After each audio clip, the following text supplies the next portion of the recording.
Sinong mag-aakala na itong charity vlogger na ito na namimigay ng kalabaw, bike, money bouquet ay kumikita din ng milyon-milyon sa kanyang pagko-content?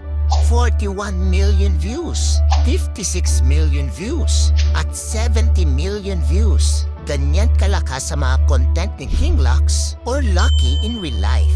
Gusto ko pong magbigay ng reward sa milyong-milyong taong nanonood sa kanya, mapapatanong ka na lang talaga, magkano kaya ang kinikita ni King Lux sa kanyang pagko-content?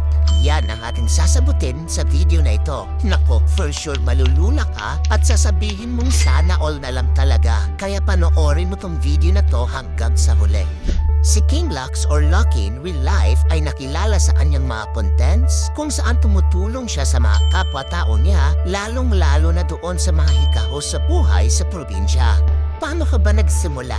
Mahilig po ko pumunta sa mga lugar tapos mag-video ng sarili. Matagal po, way back, siguro mga 2012, lumaki ulila sa ama si King Lux. Samantalang ang ina naman niya ay kinailangang magtrabaho sa Saudi. Nung namatay si Papa, gusto na akong kunin ng mga relatives ko pero ayaw ni Mama, sabi na hindi.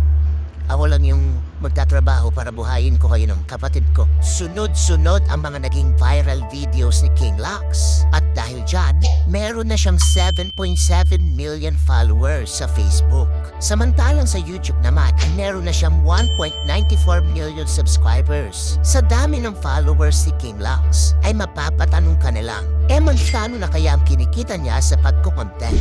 Inisita ko ang kanyang Facebook page at makikita na consistent ang kanyang millions of views. Pero nung nag-scroll down pa ako, makikita na mas marami siyang views 2 years ago. Example, itong video na ito na may 70.1 billion views. Magkano kaya kinita niya dito? Ngayong taon ay bumaba na ang kitaan sa Facebook.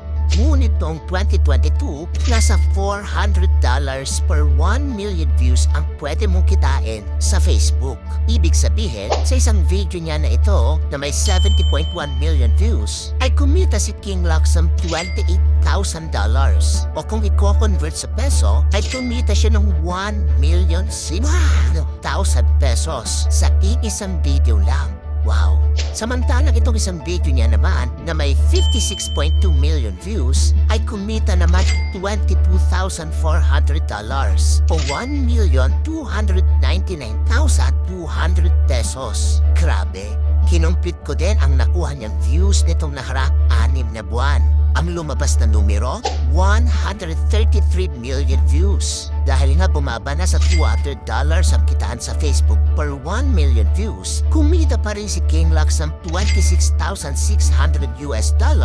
or 1,542,800 this past 6 months. Take note, sa Facebook pa lang yan, hindi pa kasalang kinikita ni King Lux sa YouTube. Ayon sa socialblade.com, ay kumikita sa YouTube si King Lux ng $9.9 thousand or 574,200 pesos kada buwan. As of now, ang estimated total net worth ni King Lux ay 60 million pesos. In all fairness kay King Lux, nakakamangha yung mga na-achieve niya sa pagko-content. Nagsimula man sa wala, ngunit dahil sa pagtulong sa kapwa ay bumalik sa kanya yung mga biyaya. Ikaw, kung may 60 million pesos net worth ka, saan mo ito gagamitin at bakit? Pag-usapan natin sa comment section. I-follow mo na din ako kung gusto mo ng mga ganitong klaseng content. Yun lang, maraming salamat sa panonood.